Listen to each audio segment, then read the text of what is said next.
आप सभी लोगों को नमस्कार। तो हम लोगों ने पिछले लेक्चर में क्या पढ़ा था, एल्कीन्स की मेथड ऑफ प्रिपरेशन हमने स्टार्ट कर चुके हैं, ठीक है। और एल्कीन की मेथड्स ऑफ प्रिपरेशन में हम लोगों ने सबसे पहले रिडक्शन ऑफ एल्काइंस पढ़ चुका था। रिडक्शन ऑफ एल्काइंस के बाद हमारे पास जो सेकेंड मेथड ऑफ प्रिपरेशन थी वो थी डिहाइड्रोहेलोजिनेशन ऑफ एल्किल हैलाइड्स। इस वाले टॉपिक को हमने डिस्कस कर चुका था, तो फिर हम इसको दोबारा क्यों लिख रहे हैं? कुछ हम इसके बारे में एडवांस्ड बातें जान लेते हैं। कुछ मैं आपको इसका एडवांस पोर्शन समझा देता हूं जो कि आपके काम का आ जाएगा, ठीक है। अब मैंने आपको इसके बारे में बताया क्या था, सबसे पहले आप ये याद करो। डिहाइड्रोहेलोजिनेशन मैंने बोला था आपके पास सबसे पहले यहां पर क्या होगा, एल्काइल हैलाइड होगा, याद आ रहा है क्या? और एल्काइल हैलाइड के बाद यहां पर क्या होगा, आपके पास बेस होगा और सामने आपके पास यहां पर एल्कीन का फॉर्मेशन हो जाएगा, CH2 डबल बॉन्ड और यहां पर CH2। एकदम क्लियर है, अच्छे से, कोई दिक्कत नहीं है यहां पर। अब जब ये बातें आपको समझ में आ चुकी हैं तो इसके बाद आपके पास क्या रहने वाला है, मैं यहां पर थोड़ा सा बेस की जानकारी देने जा रहा हूं कि आखिरकार हम कौन कौन से डिफरेंट बेस यूज कर सकते हैं।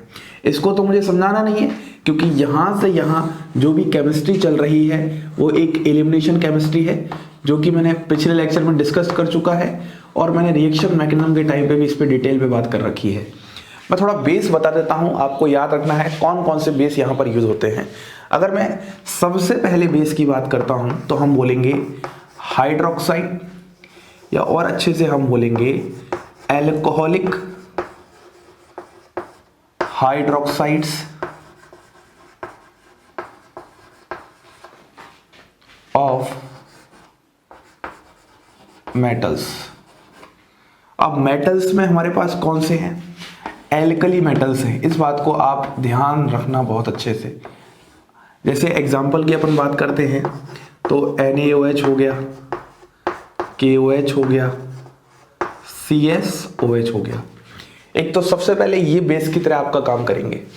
दूसरा हम बोल सकते हैं alkali metal amides, alkali metal amides in liquid ammonia, liquid NH3। अब अल्कली मेटल अमाइड्स कौन कौन से हो सकते हैं? आप बोल सकते हो KNH2, NaNH2, ऐसे ही CSNH2। थर्ड कौन से होते हैं? हम बोलेंगे एल्कोक्साइड्स ऑफ एल्कली मेटल्स इन, या तो आप एल्कोहल में ले सकते हो या फिर आप DBN में भी ले सकते हो। अब ये DBN आखिरकार क्या है तो मैं बताता हूं। उससे पहले हम एल्कोक्साइड्स की बात करते हैं। तो एल्कोक्साइड्स में कौन सा हो सकता है? CH3O माइनस Na और CH3O माइनस K+। इसको हम ले लें किसमें? एल्कोहल के साथ, CH3OH। या तो ये हो जाएगा या फिर आप इस तरीके से ले सकते हो O माइनस Na और O माइनस K+ इस एल्कोहल के साथ। ऐसे ही आप थर्ड ग्रुप लगा दो यहाँ पर O माइनस Na और O माइनस K+, और यहाँ पर आप इस तरीके से एल्कोहल ले लो। बोलिए, ये बात समझ में आ रही है? अब ये DBN क्या होता है? देखो, अगर मैं DBN का थोड़ा सा स्ट्रक्चर बताऊं तो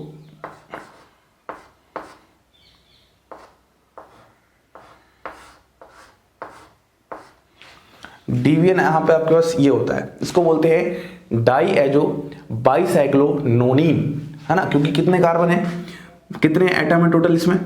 1 2 3 4 5 6 7 और ये 8 और 1 9।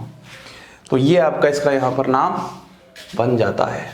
बोलिए, इतना बात क्लियर है? तो ये सब का हम बेस की तरह काम करते हैं। ऐसे ही फोर्थ पॉइंट और होता है हमारे पास ट्राई एल्काइल अमीन, जो हम एग्जांपल ले सकते हैं R3N। अगर ज़्यादा स्पेशल एग्जांपल की बात करते हैं तो यहाँ पर ET3N होता है, इथाइल ग्रुप होता है। तो ये सारे के सारे क्या है, आपके बेस की तरह यहाँ पर काम करते हैं। तो रिएजेंट्स में चाहे आपके इन चारों ऑप्शन में से कुछ भी लिखा हो, आप समझ जाना ये बेस की तरह काम करेंगे।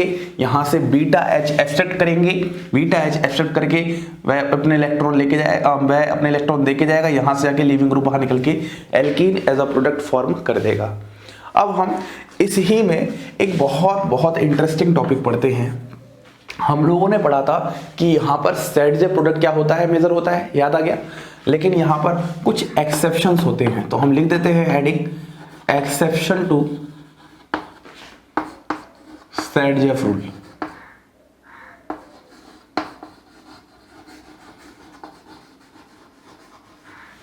ये टॉपिक बहुत इंपॉर्टेंट है, एक्सेप्शन टू ZZ रूल।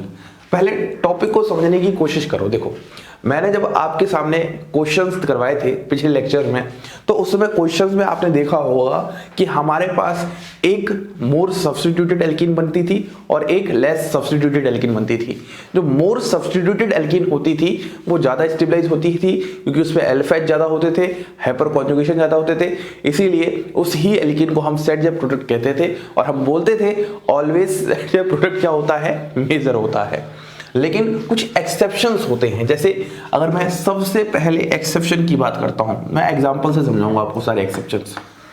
जहां पर आप क्या करो, एक नॉर्मल सबस्ट्रेट ले लो,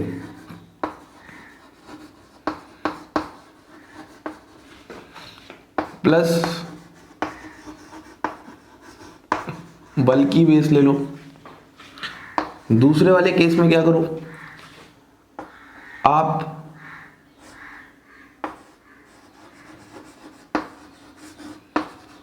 बल्कि सबस्ट्रेट ले लो प्लस नॉर्मल बेस ले लो।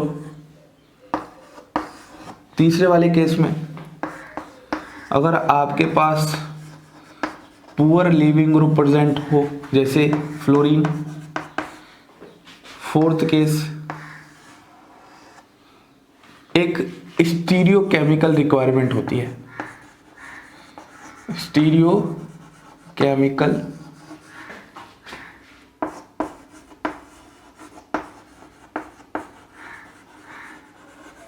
रिक्वायरमेंट।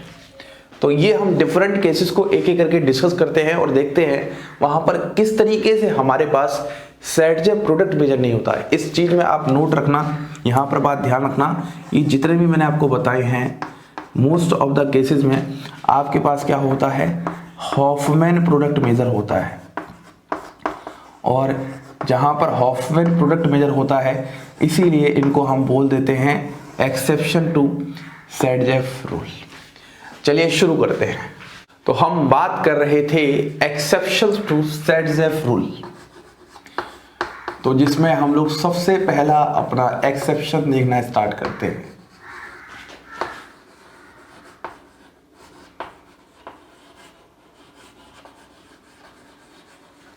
सबसे पहला आपके पास एक्सेप्शन में क्या पॉइंट आएगा, यदि आपके पास नॉर्मल सबस्ट्रेट हो और बल्कि बेस हो। मैं यहां पर हेडिंग लिख देता हूं,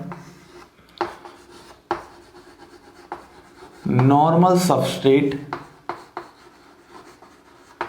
प्लस बल्कि बेस। अब इसका मतलब क्या है, देखो मतलब की अगर मैं बात करता हूं तो यहां पर आपके पास कुछ इस तरीके का सबस्ट्रेट है, मतलब इसमें किसी भी प्रकार का कोई हिंड्रेंस मौजूद नहीं है, बहुत बड़े बड़े ग्रुप नहीं लगे। और यहाँ पर मैं बेस की बात करता हूँ तो हम बेस ले लेते हैं कुछ इस तरीके से डरावना वाला, है ना, इन प्रेजेंस ऑफ एल्कोहल। ये बात तो आपको समझ में आ रही है। ये आपके पास क्या है, यहाँ पर एज अ बेस वर्क कर रहा है, ये क्या है, एज अ बेस।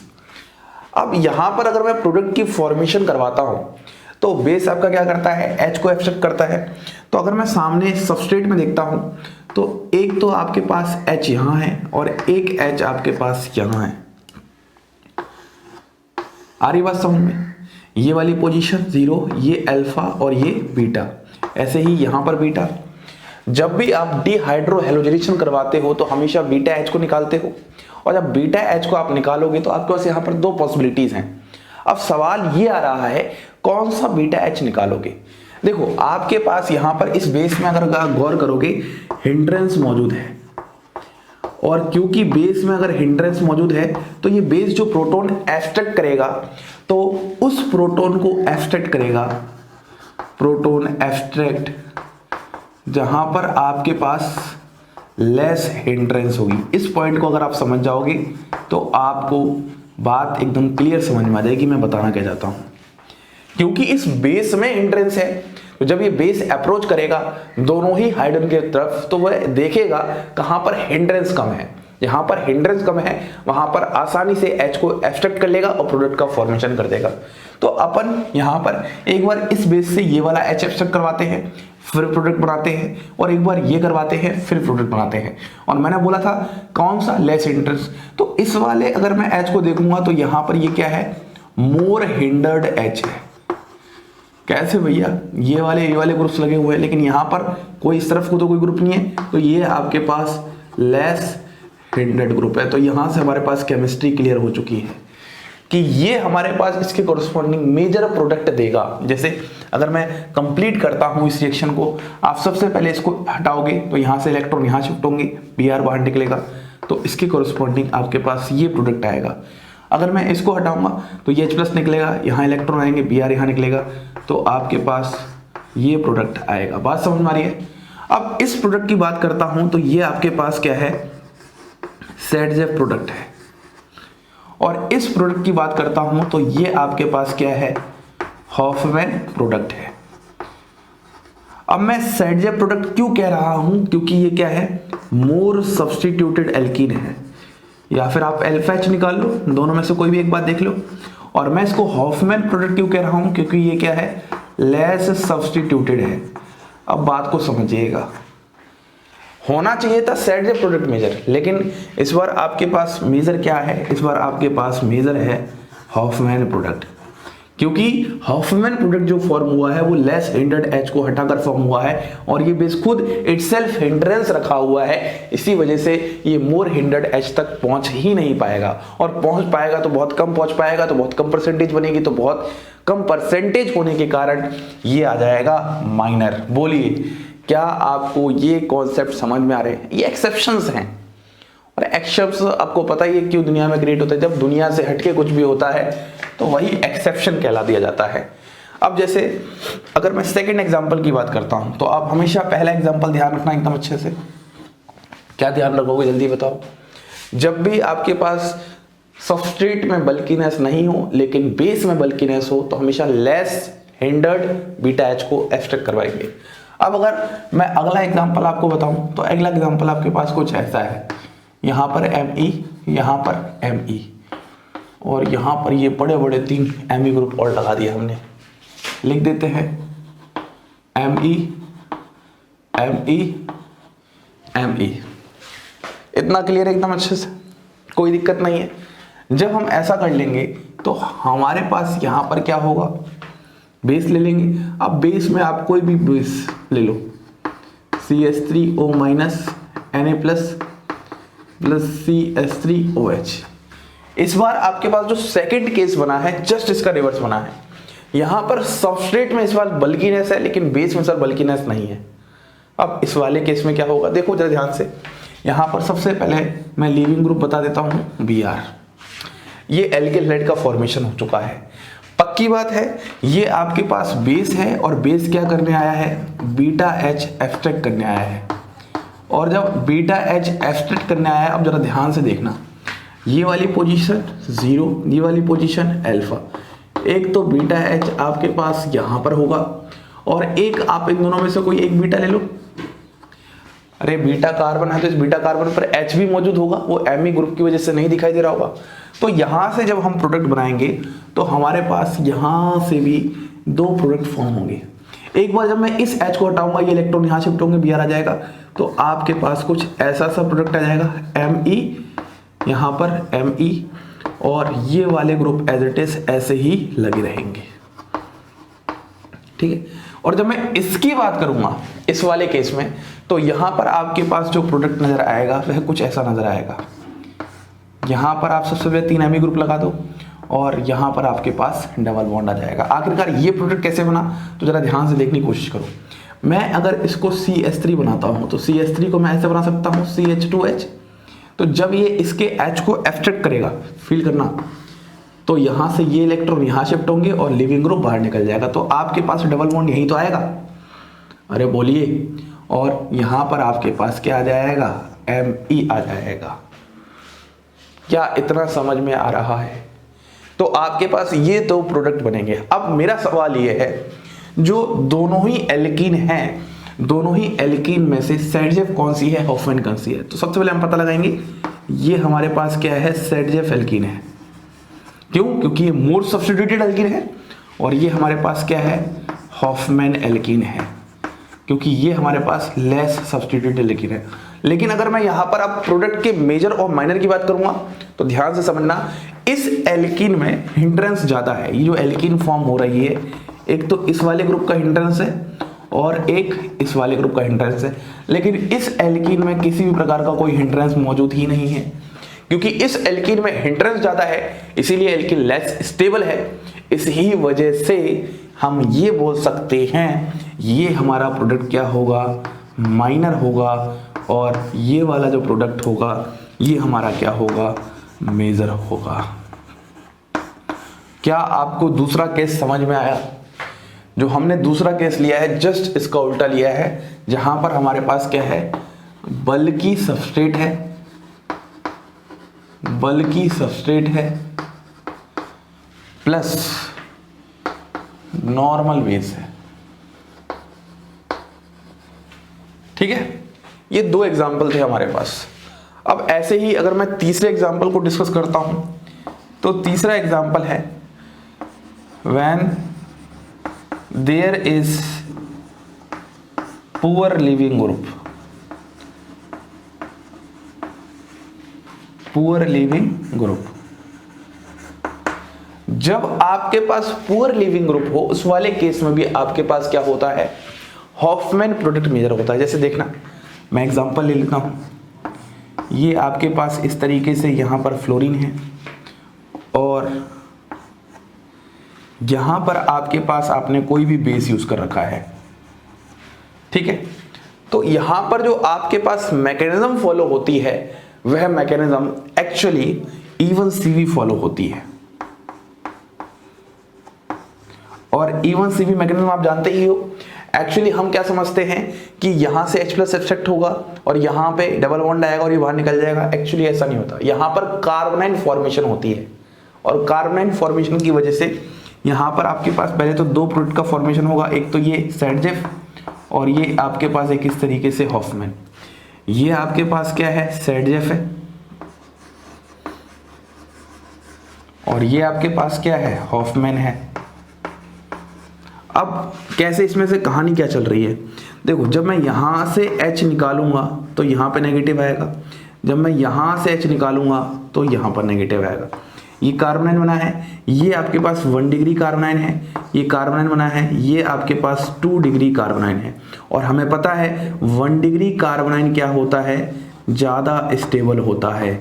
और क्योंकि 1 डिग्री कार्बोनाइन ज़्यादा स्टेबल है, तो जो प्रोडक्ट बनेगा वो भी इसी के कोरस्पॉन्डिंग ज़्यादा स्टेबल बनेगा। तो इस वाले H को हटाकर आपका हॉफमैन प्रोडक्ट बनेगा, इसीलिए ये आपके पास क्या आ जाएगा, मेजर आ जाएगा। तो एक्चुअली यहाँ पर जो कहानी है वो इवन सीवी की है। तो आपको मैंने पढ़ाया है इवन सीवी, जहां पर जब भी आपके पास पुअर लिविंग ग्रुप्स होते हैं उस केस में हम इवन सीवी लगाते हैं। एलिमिनेशन वाया कॉन्जुगेट बेस, सबसे पहले यहाँ पर कार्बोनाइन का फॉर्मेशन होगा, फिर हम कार्बोनाइन की स्टेबिलिटी चेक करेंगे, इसमें से इसकी स्टेबिलिटी ज़्यादा, इसकी स्टेबिलिटी कम। 1 degree carbanion is more stable than 2 degree carbanion, तो इस ही के करस्पॉन्डिंग आपके पास क्या बन जाएगा, मेजर प्रोडक्ट बन जाएगा, जो कि हॉफमैन प्रोडक्ट कहलाएगा। तो ये आपके पास 3 एग्जाम्पल्स मैंने डिस्कस कर चुके हैं। अब 2 एग्जाम्पल्स और हैं, आइए उनको भी अपन देख लेते हैं। तो हम अब डिस्कस करते हैं अपने 4th केस की। देखो 4th केस हमारे पास एक और इंटरेस्टिंग केस होता है, जहां पर हमारे पास कॉन्जुगेशन कॉन्सेप्ट आता है। कॉन्जुगेशन कॉन्सेप्ट बोले तो रेजोनेंस कॉन्सेप्ट, जैसे एग्जांपल की अगर अपन बात करें,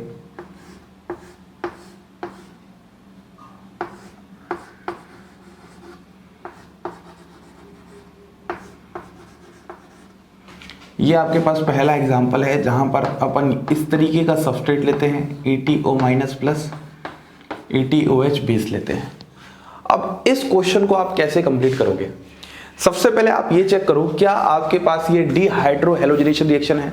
सबसे पहले आपको ऑर्गेनिक केमिस्ट्री में यही हमेशा अप्रोच करना चाहिए कि ऑर्गेनिक केमिस्ट्री में रिएक्शन कौन सी है जिसको आप डील करने जा रहे हो। तो ये आपके पास सबस्ट्रेट है, ये आपके पास सामने रिएजेंट है। आपको रिएजेंट में समझ में आ रहा है ये बेस है और सामने आपके पास एल्किल हैलाइड है, तो यहाँ से बीटा एच निकलेगा। लेकिन यहाँ पर अगर मैं बीटा एच की बात करूँगा तो एक तो आपके पास बीटा एच ये वाला है और एक आपके पास बीटा एच ये वाला है, क्योंकि ये वाली पोजीशन क्या है 0, ये अल्फा और ये बीटा, ऐसे ही ये बीटा। तो आपके पास यहाँ पर दो तरह के बीटा एच प्रेजेंट है। अब सवाल ये आ रहा है किस बीटा एच को आप निकालोगे। तो सबसे पहले आप दोनों ही बीटा एच को निकाल लो। जब आप इस वाले बीटा एच को निकालोगे तो आपके पास यहाँ से जाएगा ये इलेक्ट्रॉन और यहाँ से जाएगा। आप एरो दिखा भी सकते हैं, मैं नहीं दिखा रहा क्योंकि ज़्यादा ही इसमें फिर इस तरह हो जाएगा।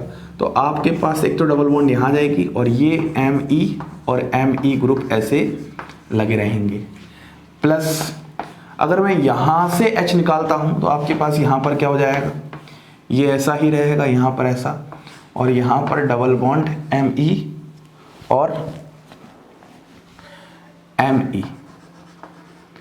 ठीक है, ये आपके पास दो प्रोडक्ट का फॉर्मेशन होगा। अब मेरा सवाल ये है इसमें से सेटजेफ कौन सा है और हॉफमैन कौन सा है।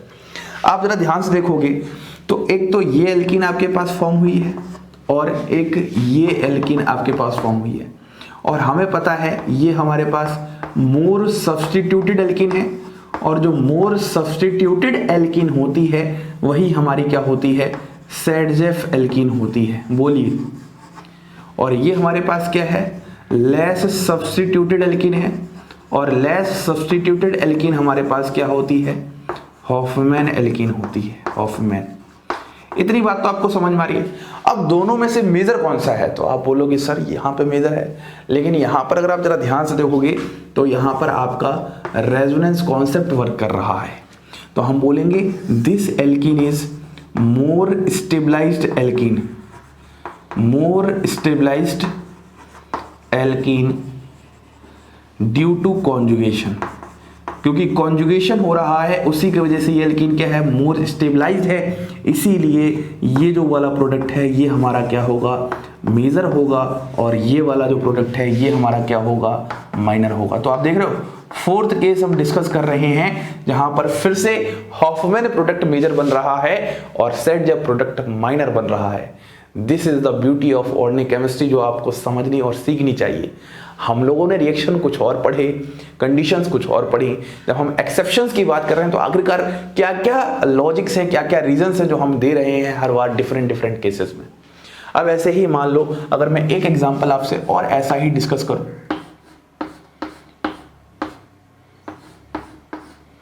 यहां पर Br है, यहां पर Me है, यहां पर Me है, और यहां पर हम लेके आ जाते हैं ETO माइनस प्लस ETOH, और ये आपके पास क्वेश्चन है।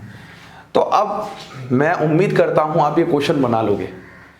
अरे कोशिश तो कर सकते हो, अगर आप मेरे साथ केमिस्ट्री सीख रहे हो, अगर आप बेसिक ऑर्गेनिक केमिस्ट्री से ये सीरीज देख रहे हो तो आपको बहुत सब लोगों को समझ में आ चुका होगा एक्चुअली ऑर्गेनिक केमिस्ट्री थी क्या। एक्चुअल में हमारे जो दिमाग में जो भी तस्वीर बन रखी है वो सिर्फ हमारे टीचरों की वजह से ही बन रखी है, हमारा खुद का कोई एक नज़रिया नहीं होता। जब हम किसी से पढ़ते हैं, सीखते हैं, वह जो आपको बातें बताते हैं उससे नज़रिया डेवलप होता है। तो अगर आपको सब्जेक्ट में इंटरेस्ट आया तो उसकी वजह भी टीचर है, और सब्जेक्ट में अगर इंटरेस्ट नहीं आया तो उसकी वजह भी टीचर है।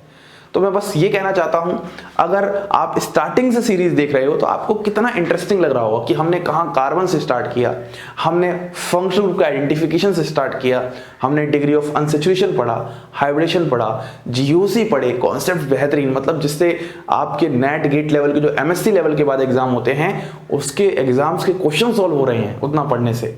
फिर क्या चाहिए, फिर रिएक्शन मैकेनिज्म, वो तो इपिक सीरीज थी एक अपने आप में। जिससे आपको ऑर्गेनिक केमिस्ट्री का आइडिया मिला। अब हम उसी के सारे कॉन्सेप्ट्स को as a application part use कर रहे हैं अपने चैप्टर्स में। तो उम्मीद करता हूँ आप ये क्वेश्चन कर लोगे ना। मैं थोड़ा सा हिंट दे देता हूँ।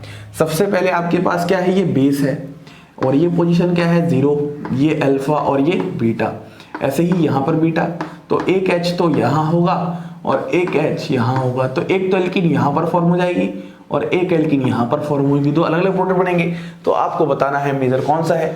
जो कॉन्जुगेशन में है वो मेजर होगा और यहाँ पर कॉन्जुगेशन में हॉफमैन प्रोडक्ट ही रहेगा।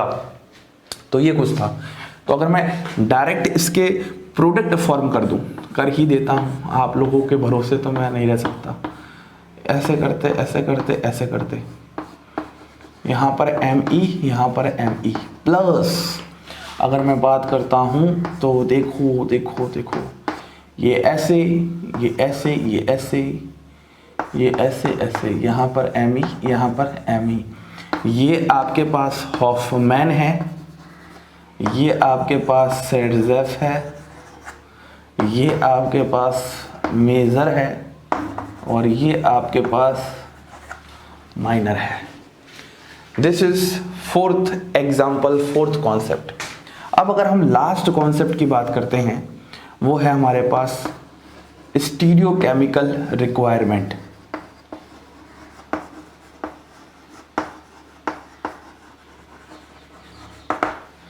स्टीरियोकेमिकल रिक्वायरमेंट की अगर मैं बात कर रहा हूं तो देखना, मैं एग्जांपल ले रहा हूं आपसे। एग्जांपल आपके पास यहां पर कुछ ऐसा है, ये H है, ये Br है, ये CH3 है, ये H है, ये H है और ये H है। और यहां पर हम दो केसेस डिस्कस करेंगे। आपके पास सामने बेस है, बेस तो रहेगा ही। एक बार क्या हो जाए, ये वाली पोजीशन 0, ये अल्फा, ये बीटा और ये बीटा, इस वाले बीटा H को हम हटा दें तो आपके पास यहां पर कुछ इस तरीके का प्रोडक्ट फॉर्म हो जाएगा। ठीक है। और एक बार क्या करें, हम इस वाले बीटा H को हटा दें तो इस बार आपके पास ये वाला प्रोडक्ट फॉर्म हो जाएगा। अब अगर मैं आपसे पूछूं ये कौन सा है, आप बोलोगे सर ये सेडजेफ प्रोडक्ट है। ये कौन सा है, आप बोलोगे सर ये हॉफमैन प्रोडक्ट है।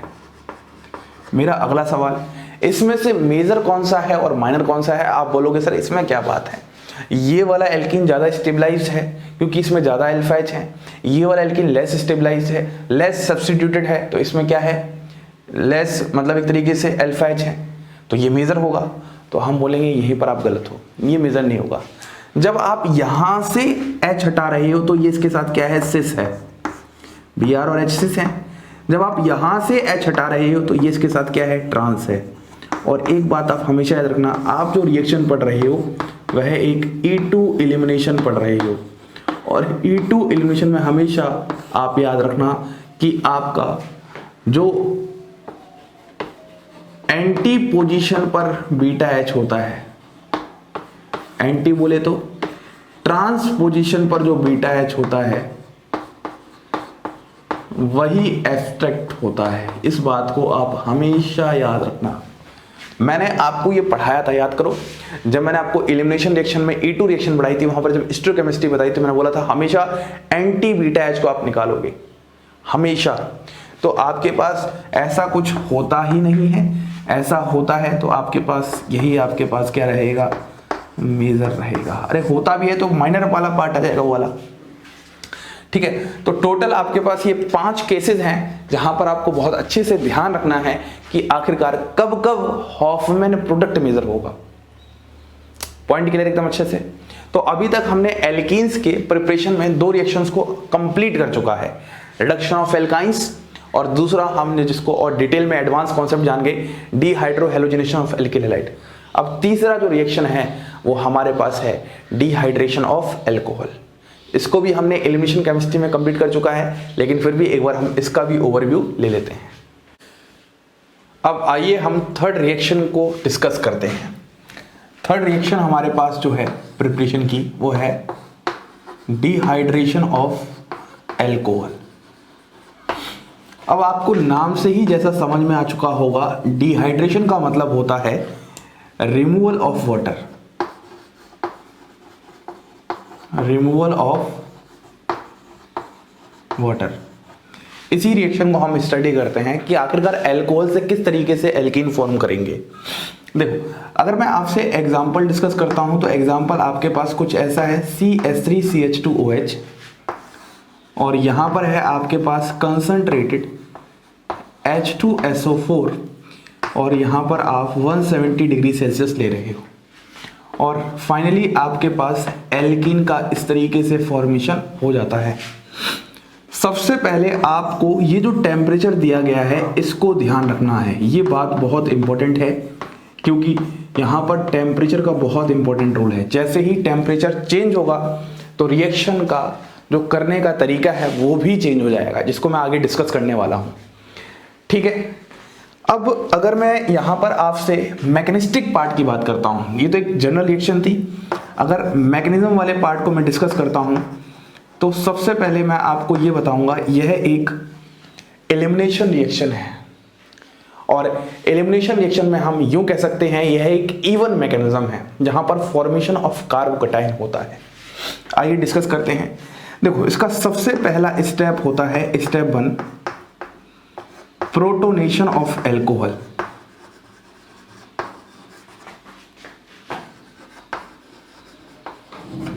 प्रोटोनेशन ऑफ एल्कोहल, बात को समझिएगा, यहां पर आपके पास CH3 है, यहां पर CH2 है, और यहां पर OH है, और सामने आपके पास एसिड है तो H+ आ जाएगा एसिड से। तो यहां पर ये ऑक्सीजन का लोन पेयर यहां पर इस तरीके से इस इलेक्ट्रॉन डेंसिटी को शिफ्ट करवाएगा, तो आपके पास यहां पर इस तरीके से एल्कोहल का प्रोटोनेशन हो जाएगा। This is step 1 of this reaction. अब अगर मैं स्टेप 2 की बात करता हूं तो यहां पर अपन डिस्कस करेंगे फॉर्मेशन ऑफ कार्बोकैटायन। आपके पास यहां पर कार्बोकैटायन का फॉर्मेशन होता है, किस तरीके से जरा देखना, CH3 CH2OH यहां पर प्लस। ऑक्सीजन पर पॉजिटिव चार्ज कभी स्टेबल नहीं होता है, तो ये इलेक्ट्रॉन डेंसिटी अपनी तरफ खींच लेगा, तो आपके पास यहां पर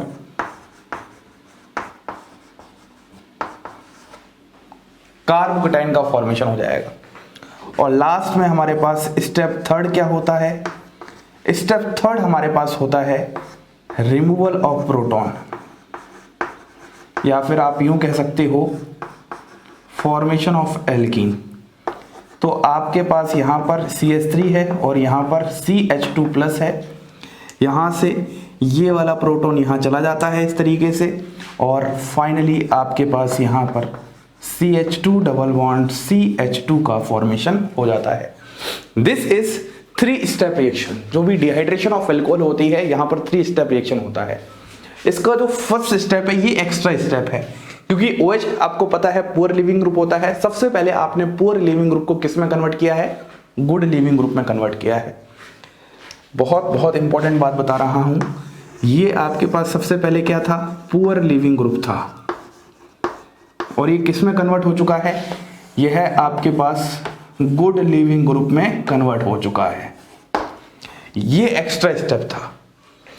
उसके बाद आपको पता है ये फॉर्मेशन ऑफ कार्बोकैटायन होने के बाद यहां से रिमूवल ऑफ प्रोटॉन हो चुका है, और ये βH ही एक्सट्रैक्ट हुआ है यहां से, तो ये आपके पास होता है डिहाइड्रेशन ऑफ एल्कोहल। अब अपन यहां पर थोड़ा सा एक पॉइंट डिस्कस कर लेते हैं, ईज ऑफ डिहाइड्रेशन।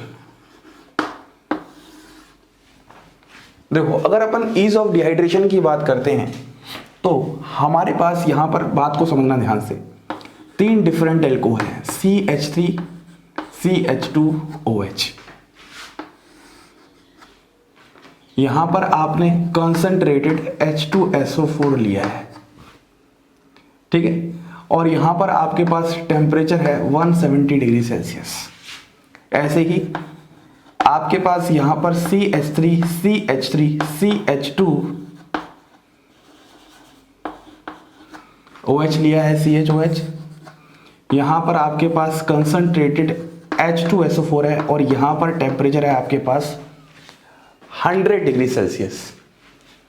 और फाइनली ऐसे ही आपने यहां पर एल्कोहल लिया है CH3OH, फिर से वही कंसंट्रेटेड H2SO4 लिया है और यहां पर आपने टेम्परेचर मान लीजिए 80 डिग्री सेल्सियस या 60 डिग्री सेल्सियस लिया है।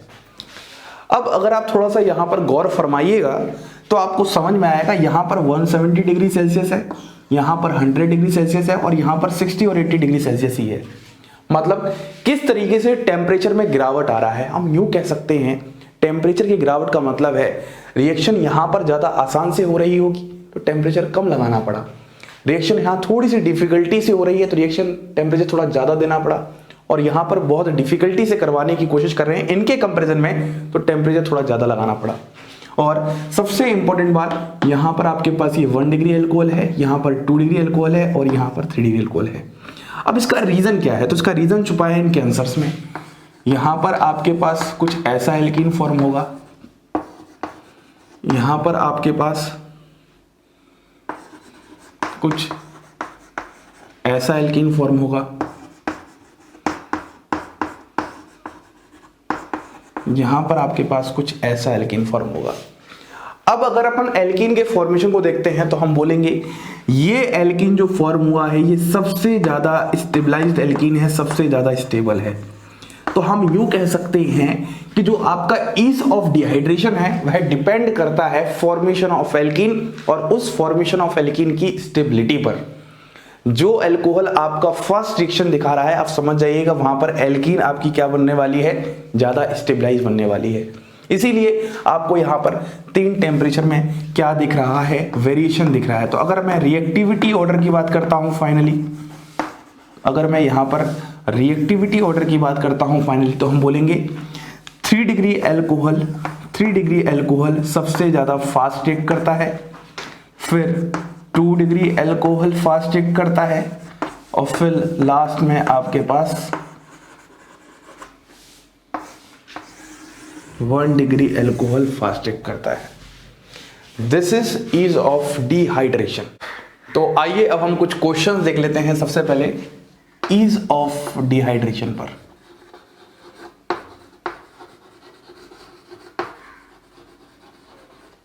देखो अगर अपन ईज ऑफ डिहाइड्रेशन की ही बात कर रहे हैं तो हम ऐसे समझ सकते हैं, पहला क्वेश्चन हमारे पास ऐसा है, यहां पर Me है, यहां पर Me है, यहां पर Me है और यहां OH है।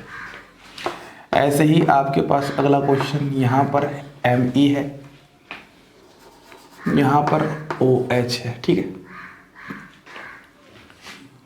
फिर आप अगला क्वेश्चन और लिख ले सकते हैं, Me OH। ये 3 क्वेश्चन है। आपको यहां पर सबसे पहले क्वेश्चन में बताना है ईज ऑफ डिहाइड्रेशन। ऐसे ही दूसरा क्वेश्चन मैं बना देता हूं,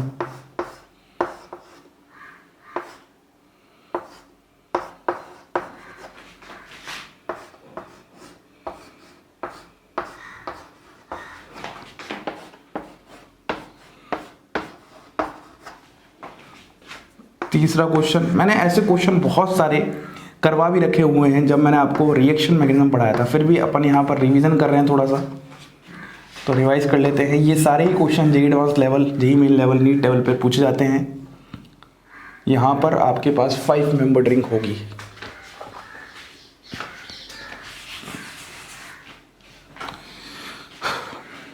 तो इस वाले केस में कुछ ऐसा हो जाएगा, यहाँ पर OH, ये आपके पास केसेस है। आपको यहां पर ईज ऑफ डिहाइड्रेशन को बताना है। एक बार आप ट्राई करो। इसके बाद हम एक छोटा सा टॉपिक और देखेंगे, स्टीरियोकेमिकल रिक्वायरमेंट। यहां पर भी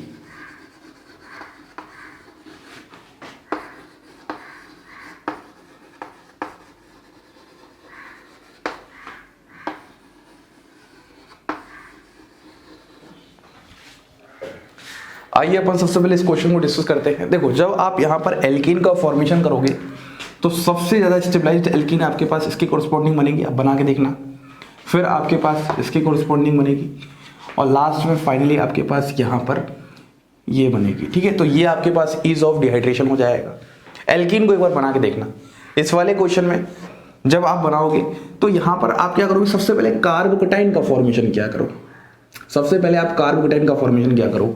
मैंने आपको रिएक्शन मैकेनिज्म के टाइम पर पढ़ाया था, आप अगर कार्बोकेटाइन का फॉर्म करोगे O+H2 बना के, जो बनने वाला कार्बोकेटाइन जब ज़्यादा स्टेबलाइज होगा तो वहाँ पर ईज ऑफ डिहाइड्रेशन भी ज़्यादा होगा। यहाँ से हटाओगे तो यहाँ बनेगा कार्बोकेटाइन, ये खुद नहीं हटेगा, यहाँ पे पहले H+ आएगा, पूरा मैकेनिस्टिक पार्ट आपको दिखाना है। यहाँ पर प्लस बनेगा, यहाँ पर प्लस बनेगा। आप मुझे बताओ सबसे ज़्यादा स्टेबलाइज्ड कहाँ होने वाला है। हम बोलेंगे ये हमारा सबसे ज़्यादा स्टेबलाइज्ड है क्योंकि यहाँ पर आपके पास क्या है, एक्सटेंडेड कॉन्जुगेशन है, एक्सटेंडेड कॉन्जुगेशन है। उसके बाद ये है क्योंकि ये आपके पास क्या है, रेजोनेंस स्टेबलाइज है, वही एक्सटेंडेड रेजोनेंस था यहाँ पर। और फिर आपके पास लास्ट में ये, क्योंकि इसमें कोई रेजोनेंस नहीं है। अब इस वाले केस में बात करते हैं, तो इस वाले केस में तो एक सीधा ही आ जाएगा क्योंकि 6 मेंबर्ड पे पॉजिटिव चार्ज ज़्यादा स्टेबल होता है एज कम्पेयर टू 5 मेंबर्ड और 4 मेंबर्ड। तो ये तो आपके पास एक टाइप का क्वेश्चन हो चुका है। दूसरे टाइप का क्वेश्चन कंप्लीट करने के लिए आ सकता है रिएजेंट्स को लगाकर। अब तीसरे टाइप का क्वेश्चन आ सकता है स्टीरियोकेमिकल रिक्वायरमेंट पर। जैसे अपन एग्जाम्पल को डिस्कस करें तो हमारे पास एग्जाम्पल कुछ ऐसा है, इस टाइप का। यहाँ पर आप ले लो OH, यहाँ पर CH3H, यहाँ पर HH, और आपने यहाँ पर रिएजेंट ले लिया कॉन्सनट्रेटेड H2SO4, और यहाँ पर भी रिएजेंट ले लिया आपने कॉन्सनट्रेटेड H2SO4। तो देखो हमें पता है ये वाली पोजीशन क्या है, 0, ये अल्फा और ये बीटा, ऐसे ही ये भी बीटा। तो एक तो बीटा H यहाँ है और एक बीटा H यहाँ है। जब आप बीटा H को हटाओगे तो यहाँ से एक प्रोडक्ट तो ये बनेगा, आपको साफ साफ दिख रहा होगा ऐसा, और यहाँ पर क्या रहेगा आपके पास CH3 रहेगा, और एक प्रोडक्ट आपके पास कुछ ऐसा बनेगा, ऐसा यहाँ पे ऐसा। क्लियर है। अब सवाल आ रहा है दोनों में से कौन सा मेजर कौन सा माइनर। तो सबसे पहले उससे पहले ये आपके पास सेडजेफ है, ये आपके पास हॉफमैन है, क्योंकि मूर सब्स्टिट्यूटेड था तो सेडजेफ था। तो हम बोलेंगे ये हमारे पास क्या होता है, माइनर होता है, और ये हमारे पास क्या होता है, मेजर होता है। रीजन क्या है, रीजन हमारे पास सिंपल ये होता है कि इस वाले केस में हमारे पास क्या है, ये जो अगर आप देख रहे हो तो ये सिस मैनर है, और यहां देख रहे हो तो आपके पास ट्रांस H मौजूद है। और हमें पता है जब भी हमारे पास कोई E2 मैकेनिज्म होती है, दिस इज E2 मैकेनिज्म। देखो इन वाले केस में वैसे अगर मैं आपको समझाऊं तो यहां पर E1 होती है, लेकिन जब आप एलिमिनेशन की स्टीरियोकेमिस्ट्री की बात करते हो, एक्सपेक्ट की बात करते हो, आप इसको E2 मैकेनिज्म ना बोलिएगा, आप बस ये समझ लो कि यहाँ पे हमेशा ट्रांस मैनर वाला बीटा H एक्सट्रैक्ट करते हैं। थोड़ी सी ऑर्गेनिक केमिस्ट्री में चीज़ें विवादास्पद होती हैं, मानता हूँ, लेकिन स्टीरियोकेमिकल रिक्वायरमेंट के अकॉर्डिंग आपके पास यहाँ पर जो आंसर फॉर्मेशन होगा वह कौन सा होगा, ये वाला H यहाँ से फॉर्म हो जाएगा। तो जब हमसे स्टीरियोकेमिस्ट्री की ही बात की जाए स्पेसिफिकली, तब ये कॉन्सेप्ट सोचना है। अगर आपसे रिएक्शन ऐसे करवाया जा रहा है तो आप मूर सब्स्टिट्यूटेड एल्कीन ही एज अ मेजर प्रोडक्ट बना के आओगे। ये जब आप क्वेश्चन प्रैक्टिस करोगे अपने आप चीजें बहुत अच्छे से क्लियर हो जाएंगी, बहुत हद तक चीजें आएंगी। जस्ट ये पिछले एग्जाम्पल की तरह ही था, लेकिन यहाँ पर स्टीरियोकेमिकल एक्सपेक्ट को एक्सप्लेन करना ज्यादा सही भी नहीं रहेगा, क्योंकि ये आपके पास एक तरीके से E1 मैकेनिज्म है, और E1 मैकेनिज्म में एज सच स्टीरियोकेमिकल रिक्वायरमेंट की यहाँ जरूरत नहीं होगी। एंटी एलिमिनेशन का जो फंडा होता है वो E2 मैकेनिज्म में होता है। फिर भी मैंने थोड़ा सा जानकारी के लिए यहाँ पर बता दिया है कि ये वाली बात चल रही है, ठीक है। अब एक लास्ट पॉइंट और समझते हैं।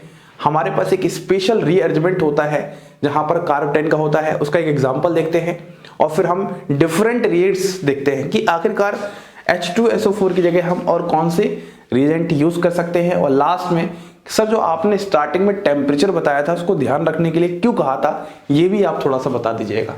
तो चलिए देखते हैं। तो आइए सबसे पहले हम एक कॉन्सेप्ट देखते हैं। देखो हमारे पास एक क्वेश्चन है सिंपल सा इस तरीके का, यहां पर OH है और यहां आपके पास कंसंट्रेटेड H2SO4 है, ठीक है। इस क्वेश्चन को हमें कंप्लीट करना है। तो किस तरीके से क्वेश्चन कंप्लीट होगा बताइए। आपको पता है सबसे पहले यहां पर आपके पास क्या आएगा, H+ आएगा, यहां पर ऑक्सीजन का लोन पेयर, ये ऑक्सीजन का लोन पेयर इस H+ पर जाएगा तो आपके पास यहां पर कुछ इस तरीके से फॉर्म हो जाएगा, O+H2, और फाइनली ये O+H2 का रिमूवल हो जाएगा और आपके पास यहां पर कार्बोकैटायन का फॉर्मेशन हो जाएगा। और आपको अच्छे से पता है जब भी 5 मेंबर रिंग के बाहर पॉजिटिव चार्ज होता है तो वह रिंग क्या करती है, एक्सपेंड करती है। तो यहां पर आपके पास क्या हो जाएगा, रिंग एक्सपेंशन हो जाएगा। और जैसे ही रिंग एक्सपेंशन होगा आप नंबरिंग भी कर सकते हो, 1 2 3 4 5 इस तरीके से होगा।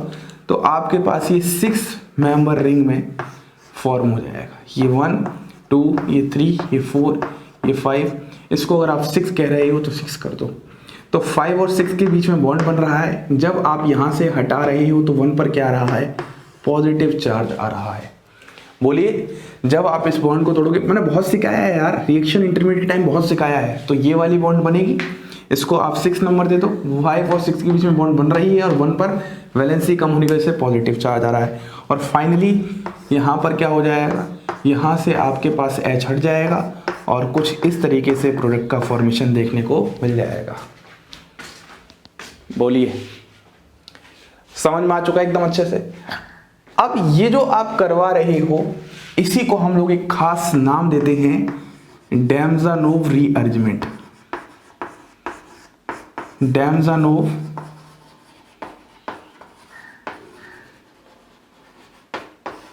रीअरेंजमेंट, जहां पर आपका रिंग एक्सपेंशन चलता है।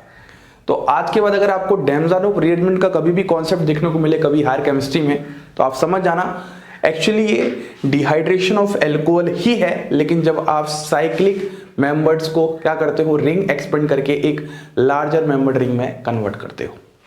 इतना ध्यान रखना है।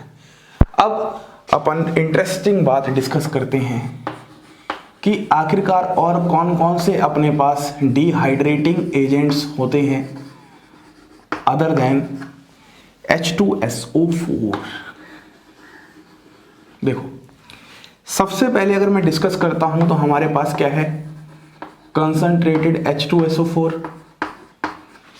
जो कि 443 केल्विन पर हम यूज करते हैं। उसके बाद हमारे पास जो दूसरा है कंसंट्रेटेड H3PO4 जो कि हम 470 केल्विन पर यूज करते हैं।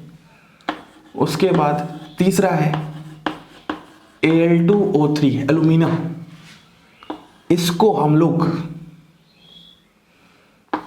633 केल्विन, याद रखना इसी पर यूज करते हैं। अगर ये 513 से 523 केल्विन होगा तो वहां पर कुछ और रिएक्शन होगी।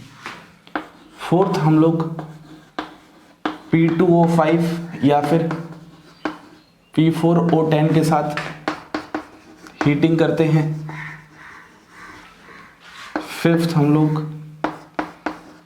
POCl3 प्रीडीन, इसको भी यूज कर लेते हैं। और सिक्स्थ हम लोग KHSO4 को यूज कर लेते हैं। तो आपको इतने डिहाइड्रेटिंग एजेंट्स ध्यान रखने हैं क्योंकि आपकी केमिस्ट्री में यही थोड़ा सा चेंज होते होते आएंगे। देखो सुनो, ऑर्गेनिक केमिस्ट्री में जब भी आपको कोई रिएक्शन करना है तो रिएक्शन की मोस्ट ऑफ द टाइम पहचान सिर्फ रिएजेंट से होती है। सबस्ट्रेट से चांसेस कम होते हैं, हमेशा रिएजेंट से चांसेस ज्यादा होते हैं। तो आपको सारी पॉसिबिलिटी एकदम अच्छे से पता होनी चाहिए। इतनी बात समझ में आ गई। अब लास्ट में वही नोट में अपन इंपॉर्टेंट बात लिखते हैं। क्या बात थी, मैंने बोला था कि जो CH3CH2OH है उसको हम लोग कंसंट्रेटेड H2SO4 के साथ तो लेते हैं, लेकिन वहां पर टेम्परेचर क्या था, 443 केल्विन। अगर हम फिर से कंसंट्रेटेड H2SO4 से ले रहे हैं लेकिन टेम्परेचर 413 केल्विन है तो यहाँ पर कहानी कुछ और ही है। अब सुनना, इस वाले केस में तो आपके पास एल्कीन का फॉर्मेशन हो जाता है, मतलब यहाँ तो आपके पास एलिमिनेशन रिएक्शन हो जाती है। लेकिन इस वाले केस में आपके पास यहां पर ईथर का फॉर्मेशन होगा, और जो ईथर का फॉर्मेशन है वो है आपके पास सब्स्टिट्यूशन रिएक्शन की वजह से होगा। याद करो हम लोगों ने पढ़ा था जब जब दुनिया में एलिमिनेशन रिएक्शन होती है तब तब साइड में सब्स्टिट्यूशन रिएक्शन चलती है। उल्टा बोलो, जब जब दुनिया में सब्स्टिट्यूशन रिएक्शन होती है तब तब साइड में एलिमिनेशन रिएक्शन होती है। तो हर एलिमिनेशन के साइड प्रोडक्ट सब्स्टिट्यूशन प्रोडक्ट आएगा और हर सब्स्टिट्यूशन प्रोडक्ट का साइड प्रोडक्ट एलिमिनेशन प्रोडक्ट आएगा। इसीलिए टेम्परेचर के वेरिएशन की वजह से आपके पास ये दोनों रिएक्शन के बीच में कंपटीशन चलेगा। जैसे ही आप टेम्परेचर बढ़ा दोगे एलिमिनेशन प्रोडक्ट मेजर होता है, मैंने आपको बहुत अच्छे से सिखाया था। तो ये आपको बारीकी जो बातें हैं, छोटी छोटी बातें, इनको बहुत अच्छे से ध्यान रखना है। और ये क्वेश्चन बोर्ड एग्जाम में तो पूछो ही मत कितनी बार पूछा जाता है, और इसी को कॉम्पिटिटिव एग्जाम में लेके आ जाते हैं बार बार अलग अलग तरीके से। तो आपको ये सब चीजें ध्यान रखनी है। इसीलिए मैंने आपको बोला था यहां पर आपको स्टार्टिंग में टेम्परेचर याद रखना है। एक तो आप ऐसे याद रख लो 443 केल्विन, और फिर या फिर इसको डिग्री सेल्सियस में भी याद रखना 170 डिग्री सेल्सियस, क्योंकि कभी कभी हमें ये चीजें दिमाग से स्किप हो जाती हैं। तो this is all about dehydration of alcohol. यहां पर हमारी 3 method of preparation of alkene होती है कंप्लीट। अब हम नेक्स्ट मेथड ऑफ प्रिपरेशन की बात नेक्स्ट लेक्चर्स में करेंगे।